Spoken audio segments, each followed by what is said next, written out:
Hello there. If you have ever come across a brick wall in your family tree, you're going to want to stick around for this one. Welcome to Fridays Live.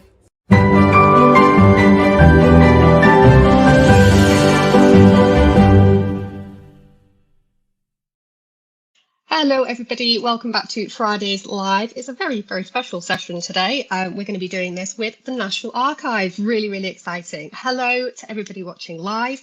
Let us know where you're tuning in from today and be sure to pop an answer to our question of the week into the comments, which is, what's your gold star tip for when you hit a family history brick wall? If you're watching on catch up, hello as well. Thank you for joining us, and we hope you find this session useful. My name is Ellie. I'm social media manager at Findmypast, and I am going to start off today by briefly discussing the new records that we've added to Findmypast today, 9th of February 2024.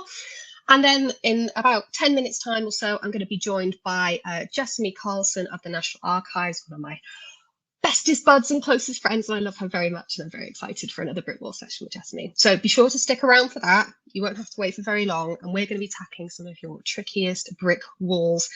We'll be sharing our tips as well, and if you do have a question for me or for Jessamy or for both of us, maybe some tips on where to look next in your family tree, or maybe you want to get started, anything to do with family history, really, pop it into the comments. We will do our best to answer a few as we go along. Equally, if you happen to have a brick wall that we probably won't be able to do live, but we can do at a later date, so please feel free to add that into the comments as well.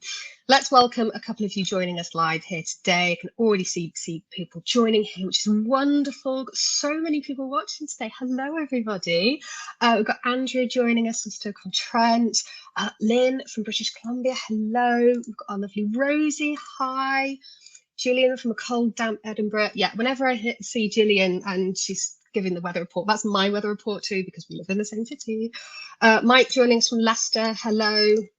Daphne from a damp Somerset. Happy Chinese New Year. And to you too. Georgia joining us from rainy Essex. Got Andrew in Lancashire. Never saw snow. No, we didn't get any in Edinburgh here either, even though my weather app lied to me, told me it was snowing. It's not snowed. I don't think it snowed at all. But hey ho.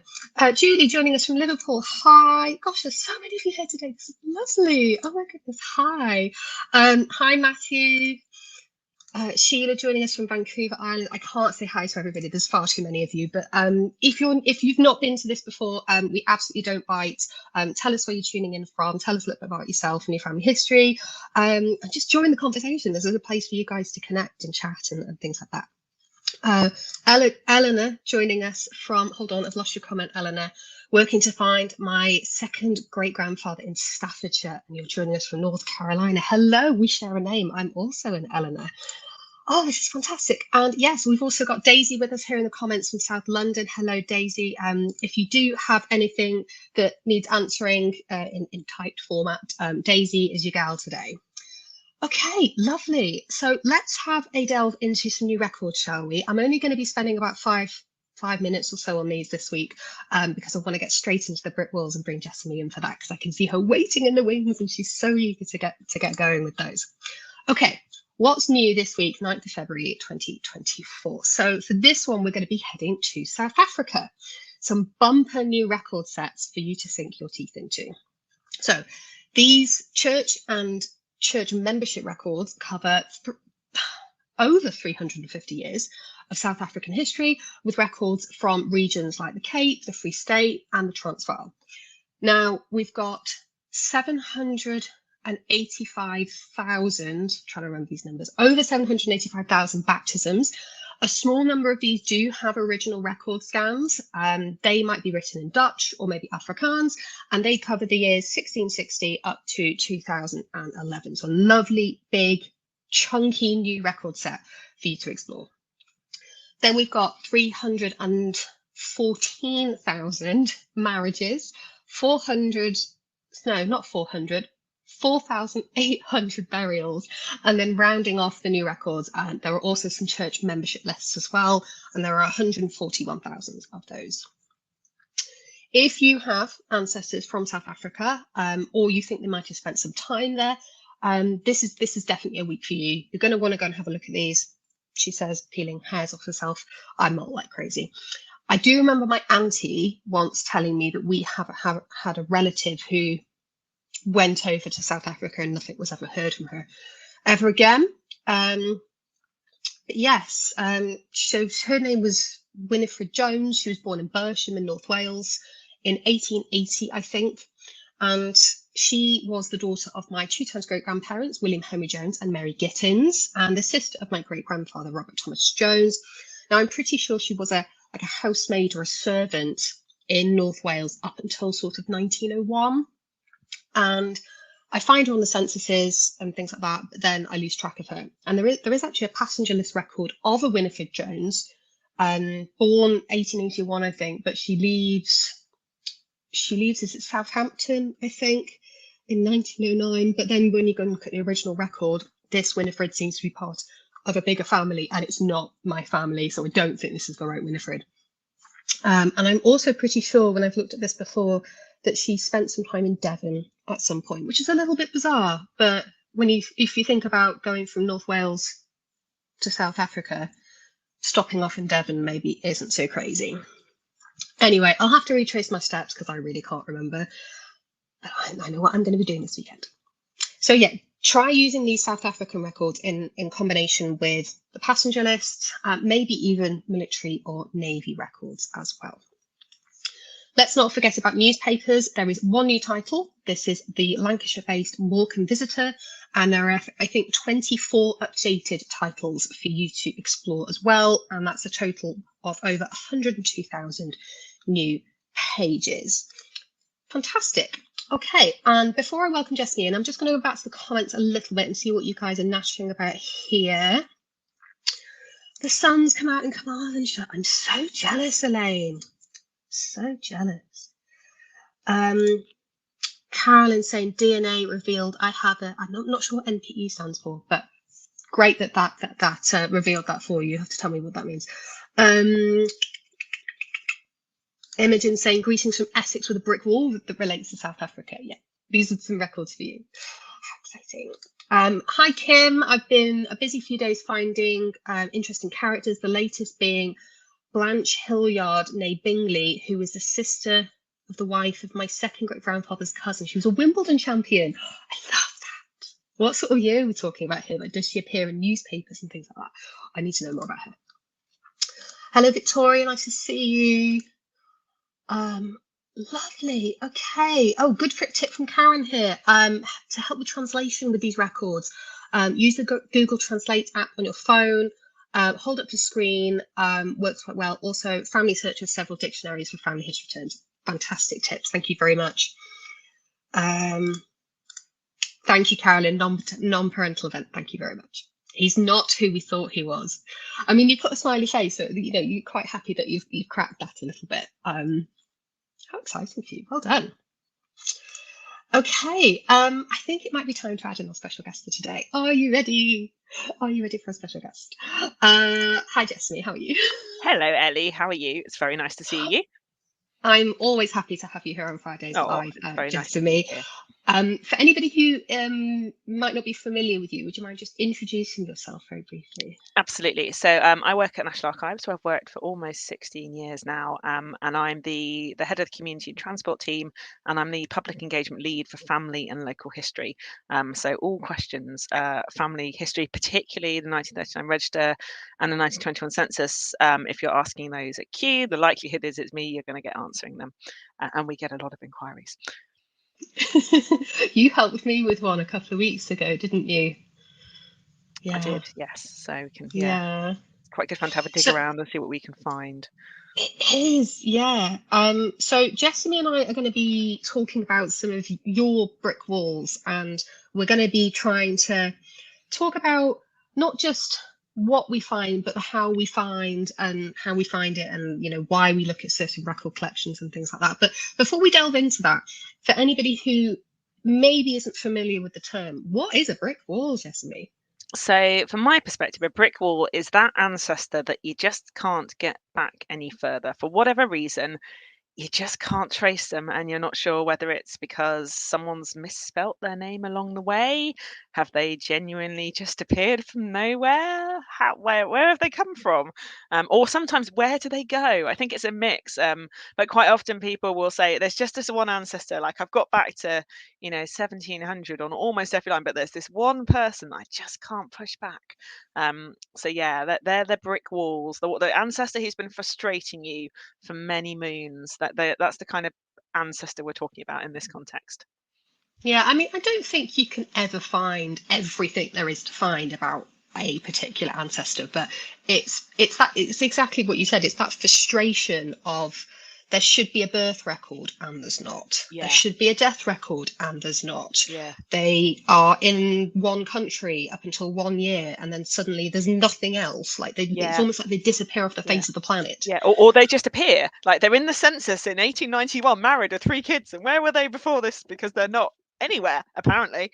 So yeah, it can be a real mix. And obviously, the further back in time you get, the trickier it sometimes can be to try and like pin them down, because you've got no one you can ask. There's no one you can go, why is it that we can't find Great Aunt Chiggy? And it's because Great Aunt Chiggy is actually called Doris, and that's why we can't find her, because we had no idea what Chiggy could conceivably be short for, given that her surname wasn't Chigwell.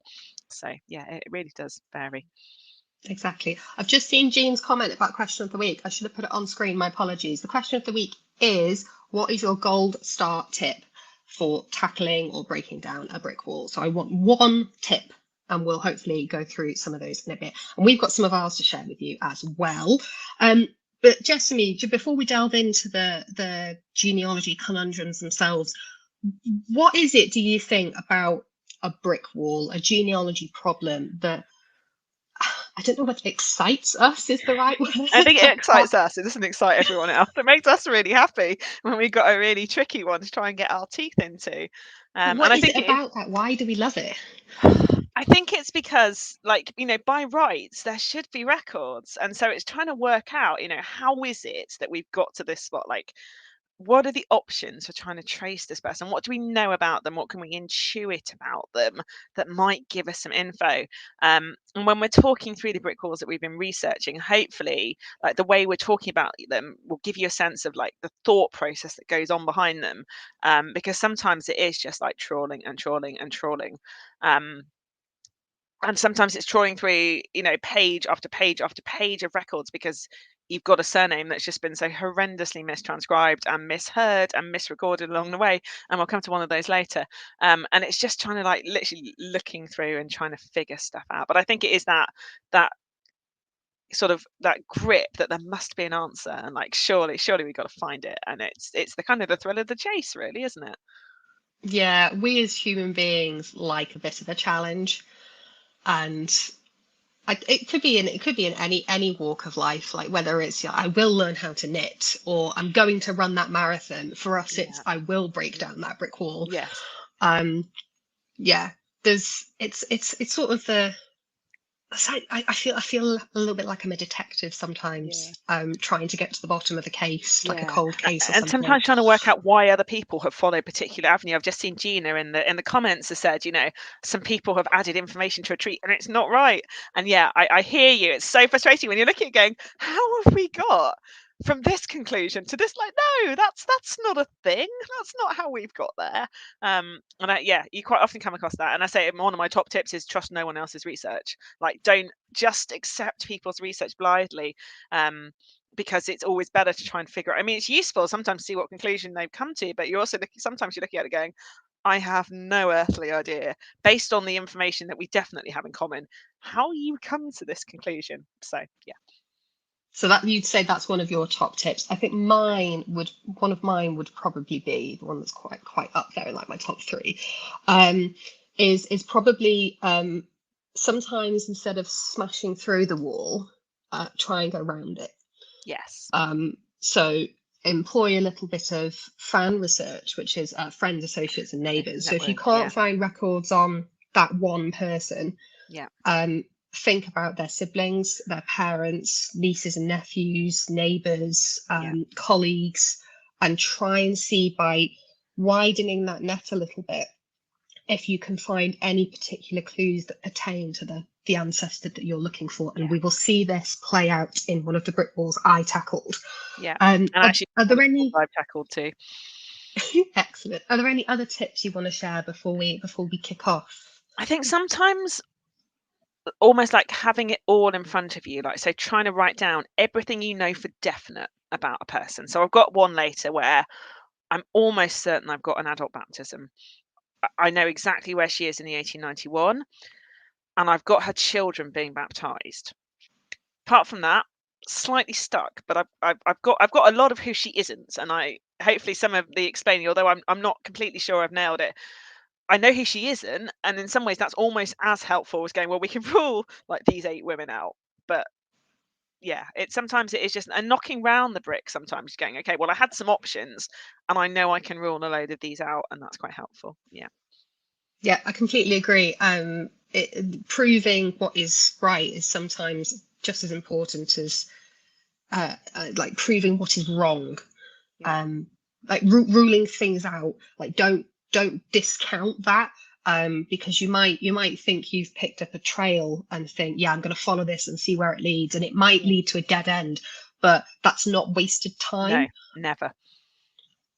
Okay, shall we tackle a few? The beauty of the way we've done this, by the way, everybody, is we do look at, as Jessamy already said, we look at methodology, we look at the how, we look at the what, we look at the why, which means that even if we're not looking at your specific brick wall today, you should come away from this session with a sense of, oh, I didn't think to do this, and oh, that's a collection I didn't think to look at, and oh, I didn't think of this particular bit of context. So it should be useful for everybody in the way that we've formatted this. And I think you're going to kick us off, aren't you, Jess? I am. So this was a comment by a lady called Roz, who said that she was looking for the records of her dad's birth and drawing a blank. His name was Edward John Sleeman, and she thought he was born in either 1925 or 1926. So his father, Roz's grandfather, was Albert, and he'd been in the Navy at some stage. And she knew that Edward's mother had died when he was little, as she believed he'd spent some time in a children's home somewhere on the south coast with his little brother Albert. So we've got some good bits there. We've got a father's name, we've got a naval context, we've got a rough geography, we've got name of a little brother. So Edward's death, so Roz's father sadly died when he was 29 in 1955, found him in Portsmouth, and while not every family in Portsmouth has a naval connection, a lot of them do. And there's also a service record for his father, for Albert, in the Royal Marines between 1906 and 1923, which gave me his mother's name, which was Alice, and where he was born in Gosport. And then I was able to trace Roz's grandfather, Albert, in the 1939 register. Now, the boys, her dad and his little brother, their entries aren't open yet, although her father's could be because he's dead. But we don't typically open 39 register entries unless we've had actual kind of proof of death in front of us until 100 years. So they won't be open for a couple more years. But when they do open up, although, as I say, Roz, you could put in a request because you have your father's death certificate to have that entry open, and that might give you a bit more. So I found Albert, so Edward's father, working as an orderly at the Alexander Hospital in Portsmouth, and he was living in the Cosham Hatments on Portsdown Hill in Portsmouth, and he and his wife Lily are there in the electoral registers in the late 1920s, which also gave me her name, or at least her first name. But in the 39, Albert's on his own in the household, which leads me to conclude that someone else is looking after his children for some reason. And we know from a social history context that single fathers, single working fathers, are quite often held to higher standards of care than working single mothers. So it's entirely plausible that his children might have been either he's chosen to, or the state has intervened and his children have been removed from his care for whatever reason. So I had a really good look through the civil registration indexes using both FreeBMD and the GRO's own indexes, which sometimes it's worth moving between the two because GRO is very specific, but it gives you more information, whereas FreeBMD allows a lot more potential for wild card searching. So there's a way of utilizing those two searches together, those two mechanisms together, works really well. So I can't find Edward either in England and Wales, but his little brother Albert turns up. His birth is registered in 1927. And then by using the GRO's own indexes, tracing Albert's birth then gives me their mother's maiden name, which is Benham. So obviously then the next step is to look for a marriage between a Lily Benham and an Albert Sleeman. Nothing in England and Wales.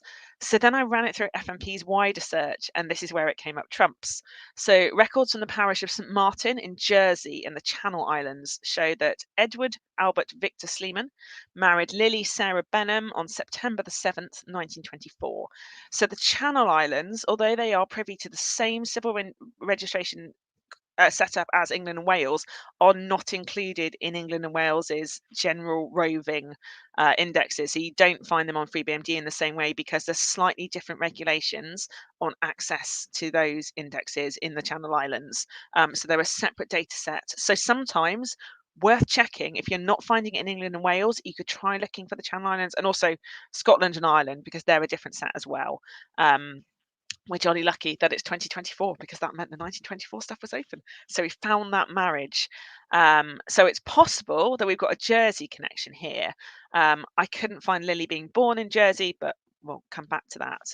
So given that they married in Jersey in 1924, I would put good money on Lily having had her first baby in Jersey, particularly given that her husband appears to have made his career at sea. So she obviously has enough of a connection in Jersey in 1924 to be marrying there in the parish. So she's obviously been resident for a little while, though I can't pin her down in the 1921 census, which is annoying. But there we go. So Ros, if you're listening, I'm going to suggest that you contact the folks at the Jersey archives to see if they can help.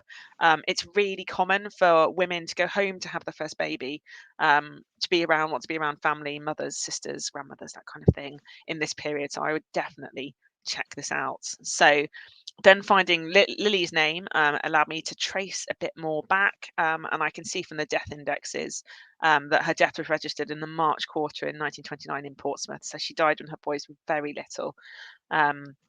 And I was then able to dig back a bit further to find Albert, Ros's grandfather, in the 1911 and the 1901 census living in Gosport, in King Street, and then in South Cross Street, respectively.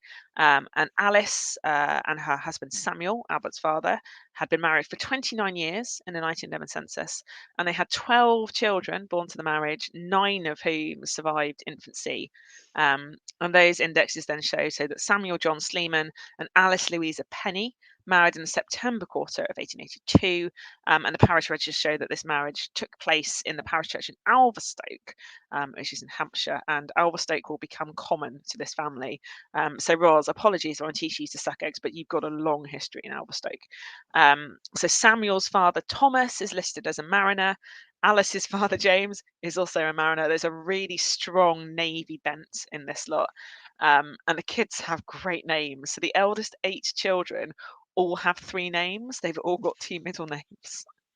And it's clear that the family spent some time of their early marriage on the Isle of Wight. So the older half of the children are all born there, whereas all the younger half had their births registered in Alverstoke, which is the registration for Gosport in this period. And I've managed to trace 11 of the 12 births, but one sibling continues to elude me, which is deeply irritating. But Albert was the 4th child, the 3rd surviving child of the family, born in 1888 on the Isle of Wight. And they go on, they're still having babies in 1905.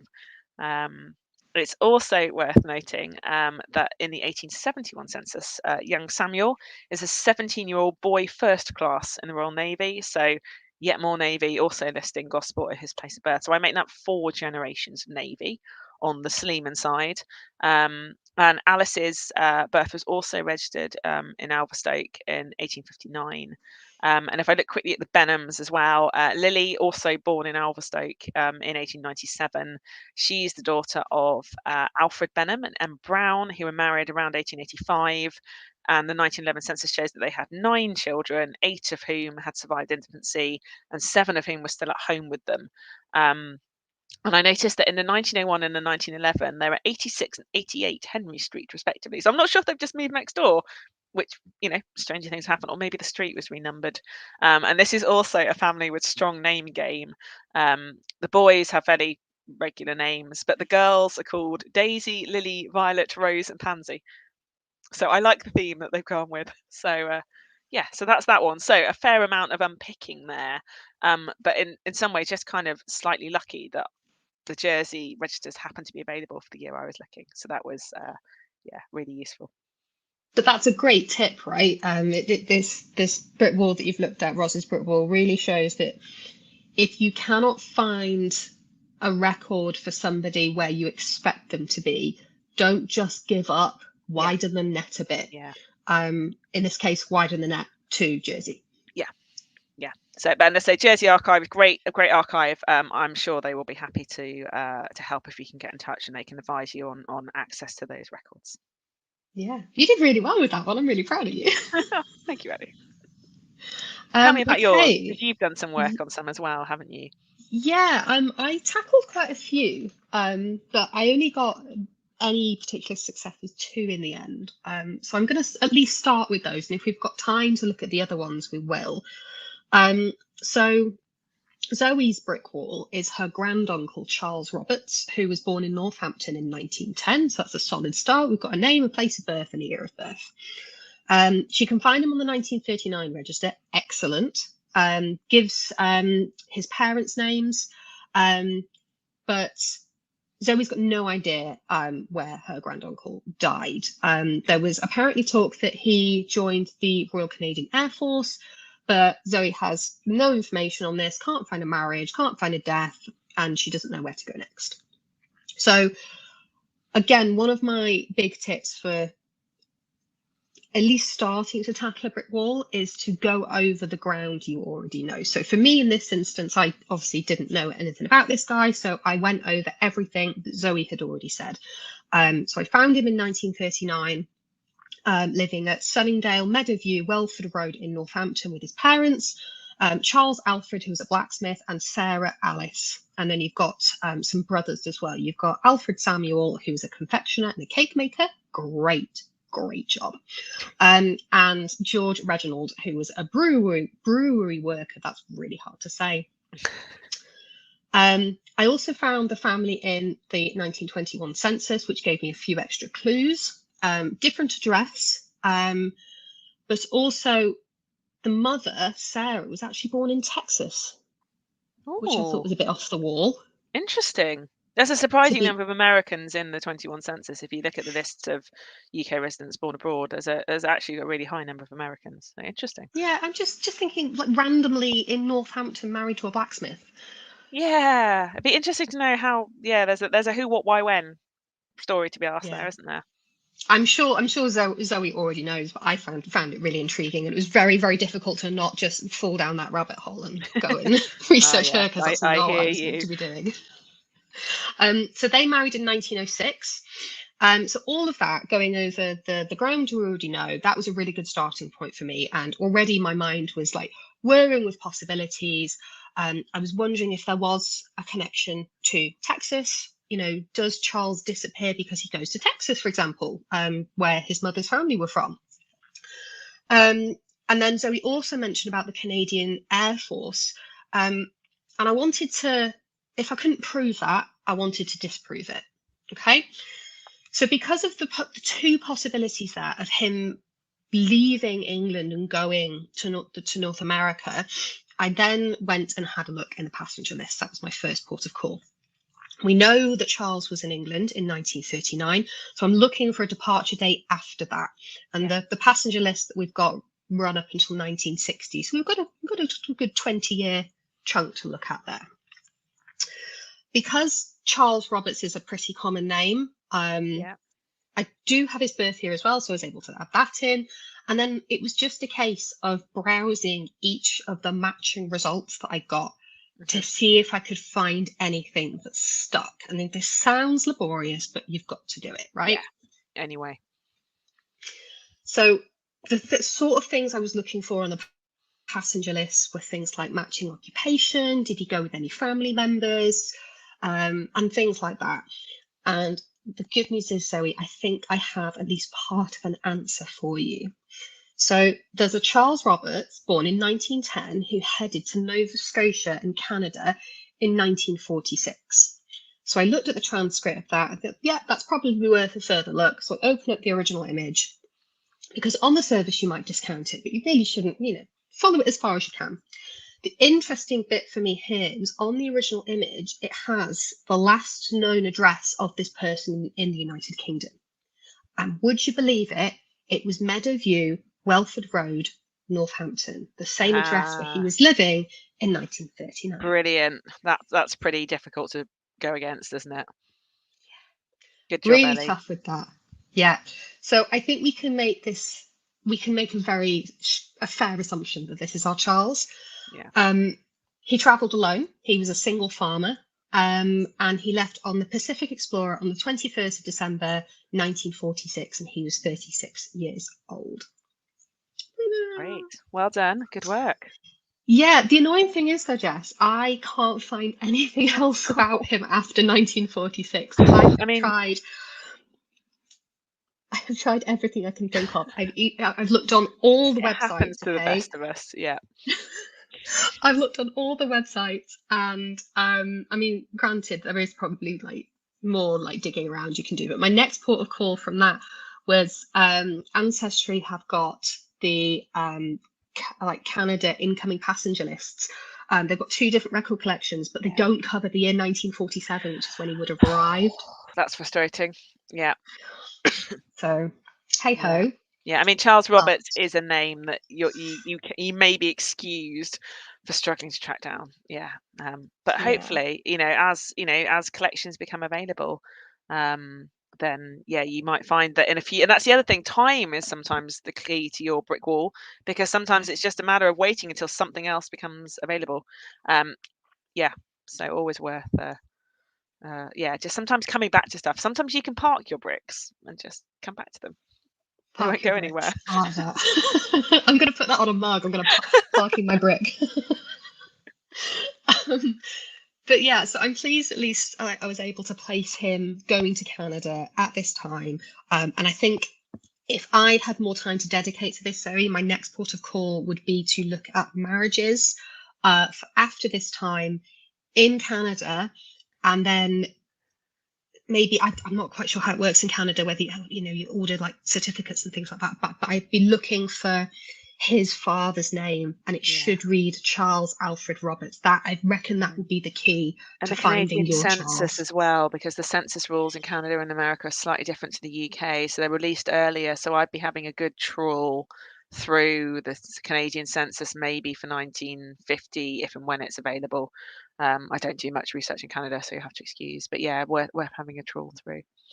Yeah, this is a great shout from Gordon. If he was a farmer, did he homestead? Yeah, I had not thought of that, Gordon. This is why many minds make light work. This is great.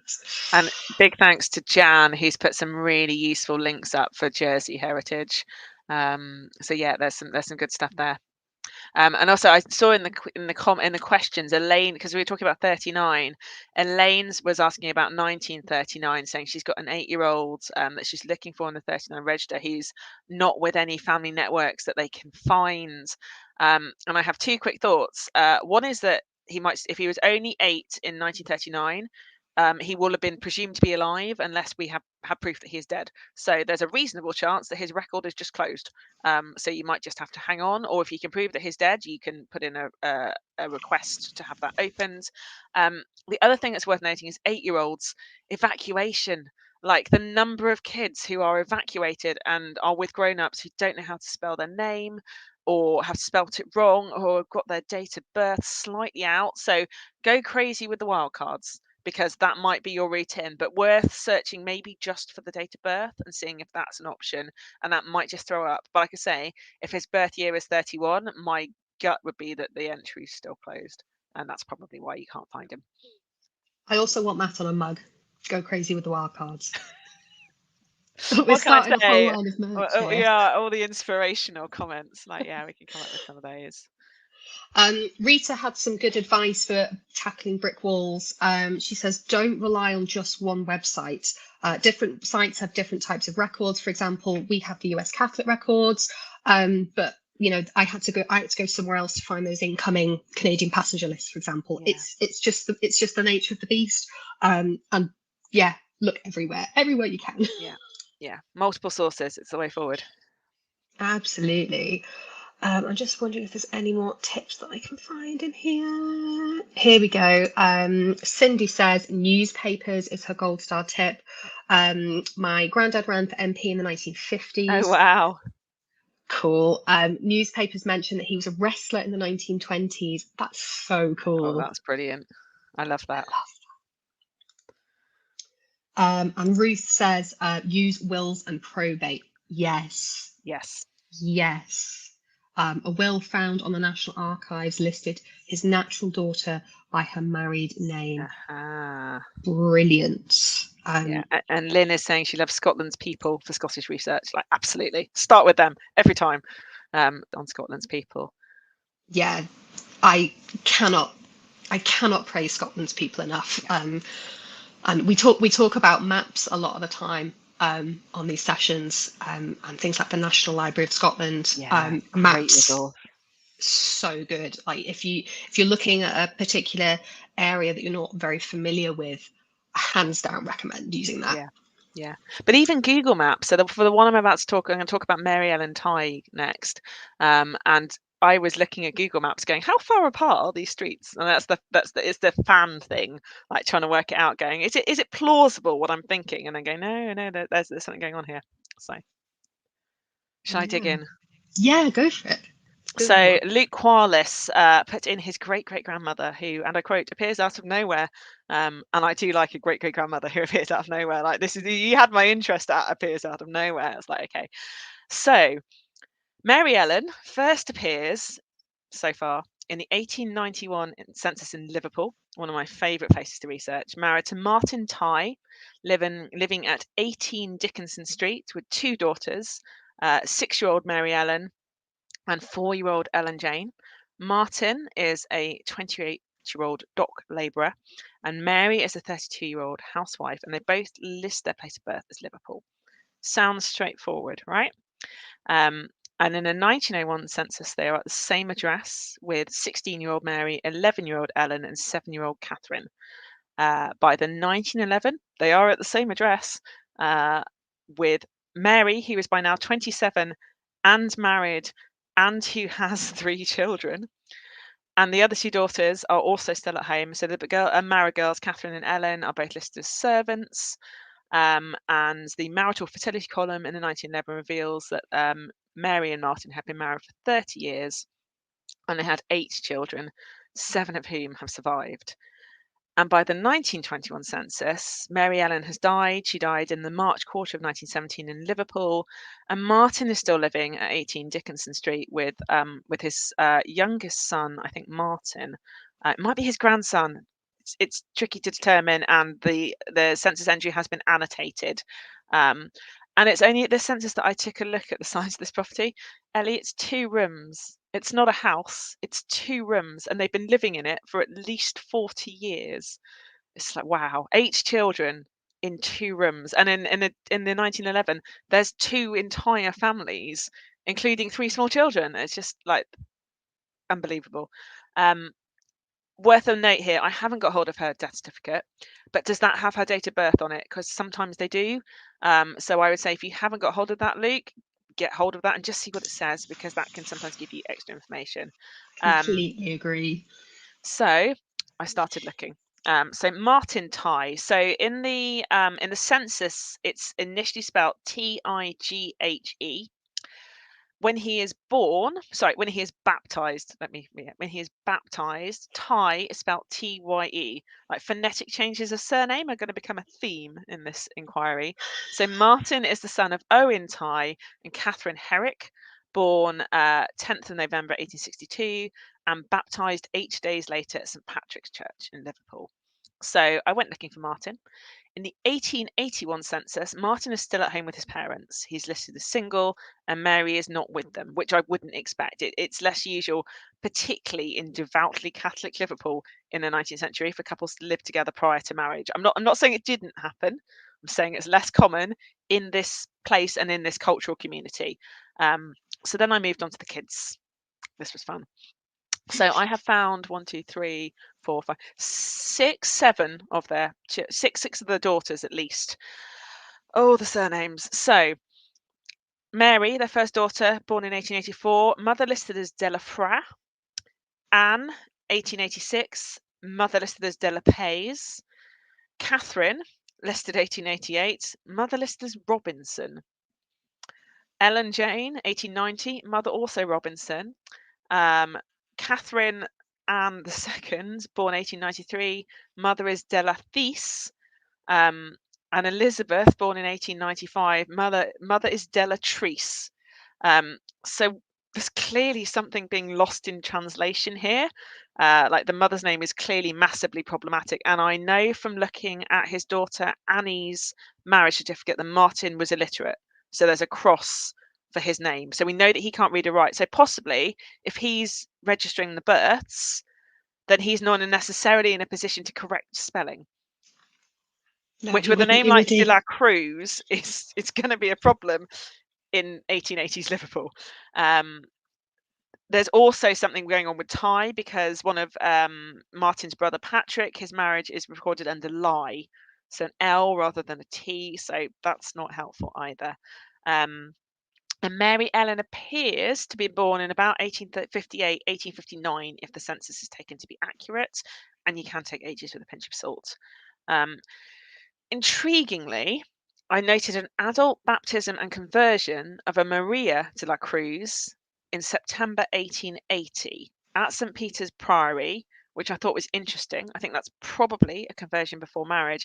And the reason I find it interesting is that all their surviving children are baptized at St. Peter's Priory. So there's a connection there. And it's not a very common name. It's Maria because this is Scouse Latin. I mean, common Latin, like Maria for Mary, really common. The Liverpool parish registers for the Roman Catholic churches are still in Latin, sometimes up to the 1960s. Yeah, so that's Scouse Ecclesiastical Latin. It's an experience. Like, Surely. I swear, Ellie, they're making it up. Like, there's no consistency between there's no consistency between how they're Latinizing some of these names. It really depends on which priest you get, which is tremendously frustrating and also makes transcription really difficult because if you've got three different ways of Patrick being recorded, like if they can't get Patrick, like why is there no consensus, Ellie? It's so frustrating. I mean, they clearly did not think about the sentence. No, Okay, and that really no. upsets me. Like researching 100 years later, they did not Yeah. care. Yeah, but I cannot find a marriage between Martin and Mary, and God knows I have looked. I have been through the parish registers for St. Peter Priory, where this Maria converted, or a Maria converted, and I've been through the registers for St. Patrick's, where Martin was baptised, and I've been through the register for the Church of England Parish Church near Dickinson Street, and nothing. Like, while Scouse Latin is a thing, and the transcription is notoriously unreliable, I went through those images one by one. And I also do not think for 1 minute that the Roman Catholic priest would have baptized multiple babies born to a couple in his congregation if they were not married. I just don't think this is going to happen in this time and space. I've got another couple who I can talk about later on who absolutely had 3 of their 4 children before they got married, and I can prove that, but not in Roman Catholic Liverpool. It's just not the same cultural context. So my instinct is that there's a window for this marriage here between the 1881 census when Martin still appears to be at home and single, and 1884 when their eldest child is born. And clearly her surname is a stumbling block. She uses at least 2. I don't know what the rationale for using Robinson is. I don't know whether it's that the priest has got confirmed from a former marriage, but I also can't find a Mary de la Cruz marrying a Robinson, or indeed a Mary Ellen Robinson marrying anyone who fits in this context. So maybe she just got fed up of trying to spell out de la Cruz and just went, fine, Robinson, let's give you something you can spell. I don't know, and we can't go back and ask her. So that's frustrating. So what I did do was to go back through all of the birth registrations for Mary Ellen's and indeed Mary's more generally with DE wildcard to see what I could find in using FreeBMD. And I looked for all the births between 1855 and 1865 in Lancashire, and specifically in Liverpool. And I checked all the Mary Ellen and Mary Robinson births too, to no avail. So I know that she's not the 9-month-old daughter of Henry and Sophia Cruz, who appear in the 1861 census. I know she's not the Mary Ellen de Luscre or de los Grisi, who was born in 1858, but then who died in 1859. She's not the Mary Ellen de la Cruz, who is the daughter of Peter and Ellen de la Cruz, who's born in 1864 and then buried as an infant at Anfield. She's also not the Mary Cruz, who's sometimes recorded as Maria Cruz, who's born in 1859 to Thomas and Bridget Cruz, because that baby is also buried at Ford Cemetery in 1861. She's not the Mary Cruz, she's the daughter of John and Anne Clancy, who's born in 1858 because she died, I think, when she was little as well. There is a Ramona de Cruz, born in 1859 in Liverpool. I've got her in the census, but she disappears after the 1881 census. I haven't managed to push her any further back. So there's no sign of her either in the 1881 census or anything earlier that really works. So I've ruled out quite a few ones and you can see through that one I was listing, like there's so many like variations and like phonetic sound X, all those different versions of De La Cruz.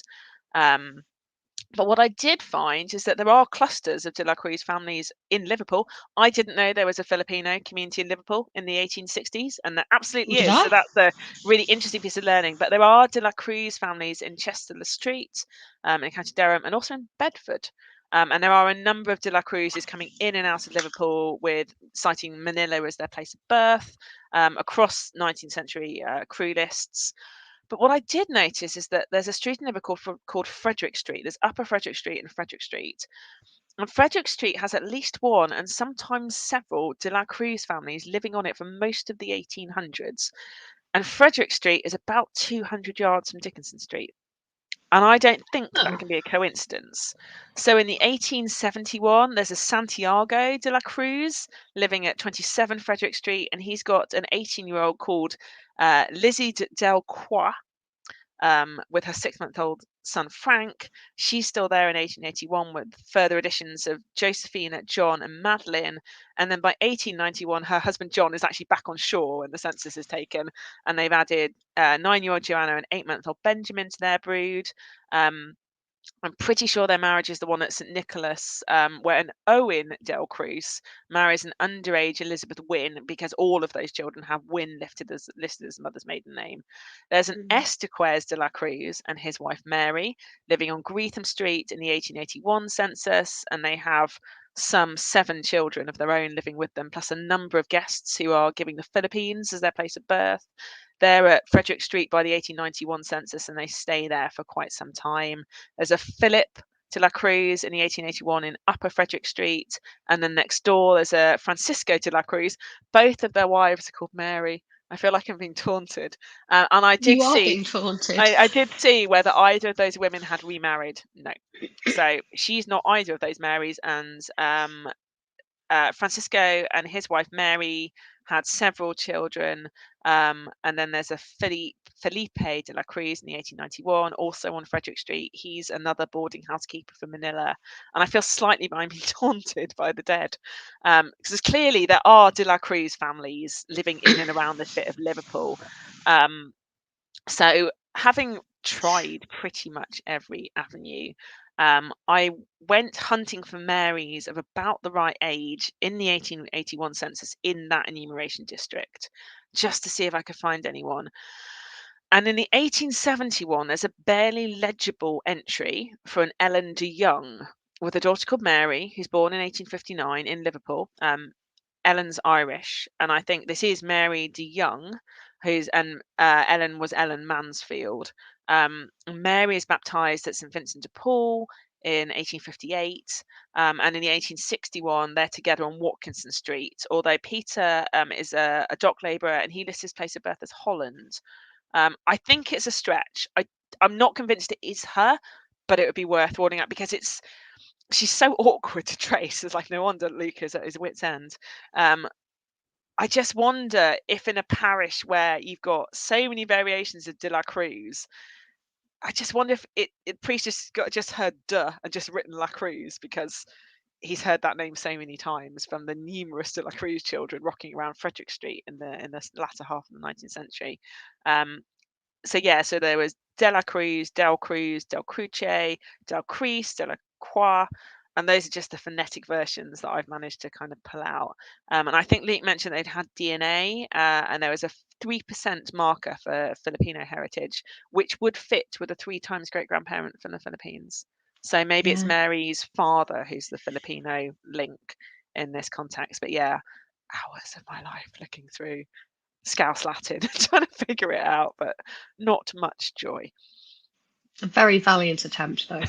But I hope it gives you a sense sometimes of like the levels you go through of like trying to trawl, and it was hardcore trawling. It was sitting and going through the, you know, image by image looking for stuff because I've got that fixed window. I feel like somewhere there is just like the most horrendous transcription error that's just hiding these, and one day it will be revealed to us. But Or not even a transcription error, but a priest or somebody else yeah, just doesn't. It's just, yeah. yeah. Can't even think of the right word right now at 10 I to know what you 5 on mean. a Friday. It's all good. Before we go on to our last one, a couple of questions here. Maybe you could answer this one for Scorpion over on YouTube. I'm from Canada, so I don't understand what does the parish mean in the UK. To me, it could mean a church. Yet when I find a baptism record, it doesn't say what church. Can you explain? So it depends on where you're looking on and how rural it is. So if you've got a really small hamlet, it will probably just say parish church X town. In which case it literally means the community around that church in that rural location. It's quite often the only, it may be the only building, but there may also be nonconformists. Although even if you have nonconformist ancestry, sometimes you'll find that they'll baptize their sons in the Church of England because being nonconformist at certain points in history can put blockers on potential career paths. In more urban locations, you should get the name of the church because then there are ecclesiastical parishes which have a fixed geography essentially, and that It's might like a change. boundary, isn't it? Yeah, there are parish boundaries. So you will find that urban parishes may have fluid boundaries which change over time as more churches are built. So you might find a really big parish that then gets split down over time. And the census enumeration districts were originally based around ecclesiastical parishes, and then civil parishes came into play. But there's various sort of yeah, it sort of depends where in the country you're looking at, but hopefully that helps. Lovely. One last question here, which I think we can probably both answer this. Starting to look at English records as someone in my family tree was there in the 1939 mini census or the 1939 register. In prison, how do I find out why? And I think my first port of call might be newspapers. Potentially, if they're an adult, if they're a Yeah. juvenile, then it won't show because you can't report on juvenile court proceedings at this point in time. You still can't now without permission from the judge. Yeah, so newspapers would be a start. I would also look to see where the records for that prison is, because you may be able to apply for access to the entry for that person. You may also be able to look for the court records if you can work out, depending on where it is in the country. Sometimes there's one court pretty much for one county. So like Gloucestershire, there are other, there's courts in Stroud and Cirencester and Gloucester and all that jazz. But yeah, so it kind of depends where in the country. But generally speaking, these types of records are in the county record office. So try that if that helps. Yeah. And very, very quickly, Sue's GRO is the General Register Office here in the UK. I think it actually mainly covers England and Wales. Yeah, so that's General Register Office, and that's where all our births, marriages, and deaths are registered with. By law, they have to be registered with. And then Free BMD, I mean, you've been using that, Jessamy, so you might as well explain that one. Yeah, so FreeBMD is a website, so freebmd.org.uk. It's a great volunteer-led resource. They've been through the parish registers, not parish registers, sorry, they've been through the civil indexes for birth, marriages and deaths since 1837 when it became a requirement in England and Wales. And you can utilize the search functionality in a slightly different way to the ones that come directly from the General Register Office. So the GRO also have their own mechanism for searching so that you can order certificates, but the capacity for wildcard searching, if you've got a surname that's tricky, that's the funny thing, is that I was being caught by someone saying, I've got a brick wall in Liverpool. And I was like, tell me more about your brick wall in Liverpool. But we'll come to that one. And thank you to the people who are putting those links in the chat. That's really helpful. Thank you, everybody. I love how helpful this community is. Great. Do we think we can get through the last brick wall in 5 minutes? Is it yours or mine? It's mine. Okay, well, I've got one as well. So you go for yours really quickly. Oh, no. Okay. So this is from Maz, and it's her long-term 40-year brick wall, which is Elias Hildyard, who lived in the City of London, married Anne Lake in 1770, had at least 4 children between 1765 and 1774. No idea where he came from. And Maz also included 3 of the children were actually born before he married Anne. So I start with what I know. I find the marriage 1770 to Anne Lake at St Sepulchre Church in London. Great. And I swear I remember you speaking about this guy before, and I think I found him in the apprenticeship records in 1770 as well, in the Musicians' Company, I think, if I'm reading that correctly. So that's another clue. Then I go and find the children's baptisms, most of which are at St Dunstan in the West in London. So baptism of Elias, 1765, baptism of Richard, 1767. And if you look at the original, it says that the residence is Plumtree Court. That's an address. Excellent. I looked at that. It's just off the intersection between Farringdon Street and Holborn. So that's quite close to St Dunstan's as well. So we know we're in the right sort of area here. Walter, 1769. Now I get the residence here at St Dunstan in the West, or St Dunstan. I think it just says St Dunstan actually, which I think is St Dunstan. This is really hard to say fast. St Dunstan Court, which is really, really close to the church, and it's just behind the main street of Fleet Street. Teeny tiny walk, crossing Fetter Lane. So, and then the last child, which is the only one that was born inside the marriage, it's Mary Ann Steadgold Hildyard in 1774. Immediately, I thought that's got to be a clue, that extra middle name. But I did very briefly look at that, but I couldn't really see anything. Okay.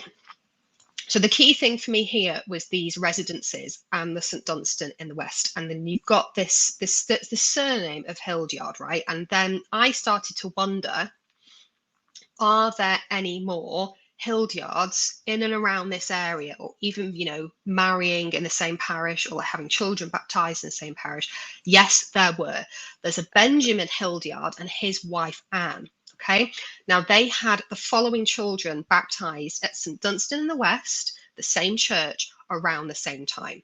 So you've got Benjamin in 1861, George in 1761, George in 1766, Anne in 1773, Benjamin in 1771, and Sarah in 1775. And all of these give their residence as Fetter Lane. Okay. Yeah. There's also other Hildyards who are in and around the same sort of area. So there's a Samuel Hildyard and his wife Sarah who have children baptized in Shoreditch. You've got Charles and Rebecca whose children were baptized, I think, in Holborn. And then you've got more St Sepulchre Church as well. You've got Luke and Mary, and then you've got Walter and Eleanor also at Holborn. So I would put money probably on Benjamin and Elias being closely related, maybe even brothers. They're having children around the same sort of time. They've got the same surname, and they're having their children baptized in exactly the same church. Yeah. It's really interesting. Also, before I finish that up, you may or may not be interested to know, everybody, that St Dunstan's in the West is a church I'm actually very familiar with because it is just next door to Findmypast London. I was thinking that, isn't it next door to FMP? I can see it outside of the office window. I can walk past it on the way to LMA. I know exactly where that is. No, and the St Dunstan's that's there today is not the medieval church that Elias, Benjamin and their families would have known, because that was torn down when Fleet Street widened in the 1830s and replaced with the octagonal building we know today. Grand. So my advice, Maz, go and have a look at Benjamin and see where that takes you. Grand. Good work. Have I got time to sneak in Alfred Arnold very quickly? If you can do it in like 3 or 4 minutes, then go on. I don't think anybody would mind us running over a little bit. So I forget who it was, but someone was asking about an ancestor called Alfred Arnold, who was around and about in Somerset in the early part of the 20th century. So what have we got for definite? So in the 1901 census, Alfred is living with his wife, Harriet, aged 26 and 23 in Chewton Magna in Somerset, and he's recorded as a cattle stockman on a farm. His place of birth is listed as Devon, Harriet's is Dorset, and they have 2 daughters called Beatrice and Anne. And their children, they had 4 children eventually. They were all baptised at the parish church in Edinburgh. Even the ones who are listed, who were born before they were married, which was 3 of them. I'd like to see the marriage certificate because the vicar seems none the wiser. So I'm wondering whether their marriage in 1903 was a registry office job, because Harriet Beatrice Arnold is born 1898, Mary Emily Ann Arnold is born 1899, and Alfred John Henry Arnold is born 1901. And then their daughter, Susan Elizabeth Emma Jane Arnold, was born in 1904 and also baptised at Edinburgh. And then Alfred dies in the September quarter of 1904, aged just 40. And then by 1911, Harriet's remarried in 1906. She didn't hang around. To a chap called Walter Filer, with whom she has 5-year-old Dorothy and 1-year-old Frederick. And they and her 4 older children are all living in Gurney Slade in Bath by then. So I had a bit of a dig to see if I could find a bit more about Alfred John Arnold. He's not the one in the 1891 census at Stanfield Road, because that Alfred is A, a plumber, not a labourer, and B, goes on to marry a lady called Rose, and becomes a master plumber. He's also not the John Arnold at Jay's Court in Plymouth in the 1891, as that chap is still living with his parents in 1901, although there was a nice diversion up to Yorkshire whilst I checked them out. And he is too young to be the John Alfred Arnold, son of John and Anne Maria, who was baptised in the area in 1843. And also that baby died as an infant, so it's not him. There is an Alfred, son of a John, running around in Leighton Buzzard in Bedfordshire, which I appreciate is not Devon, but might be worth ruling in or out, but I didn't quite have time to pursue. And final at that, this Alfred is supposed to be an army reservist. I couldn't see any service files, which is not to say that they aren't there. There's a research guide on our website to army enlistment pre-1913, and that should point you in the right direction. I didn't get much further with that one, and I will keep looking, but a few pointers there to try and push through. Brilliant. I feel we did quite well today. We got through quite a lot there, didn't we? I sent the notes to Ellie for this, and it was 4,000 words of prep. It's an undergraduate essay ahead of this webinar. So. Hold on, how long are my notes? Also 4,000 words. There we go. We did well. Everybody, you guys have been amazing today, sharing your tips, helping each other out with links and advice. I'm immensely grateful for all of you being so wonderful. Thank you for joining us as well. I feel like we've had a really good chat today. And as always, thank you to Jessamy for your time, your enthusiasm and your dedication to this detective work. I can only call it that. Detective work. Yeah, we'll have to have a look through the comments because various people did say, oh, I've got this one. We'll have a look through and see if we can address some of those at a future date. Yeah, we'll book in another one, and we won't. If anybody's put a brick wall in the comments today, we will go back to these and we'll pick out some for next time. Yeah, thank you very much, everybody. We hope you've learned something, and we hope you have a fantastic, restful, genealogy-filled weekend, and we will catch you next time. Thank you very much. Bye-bye. Bye.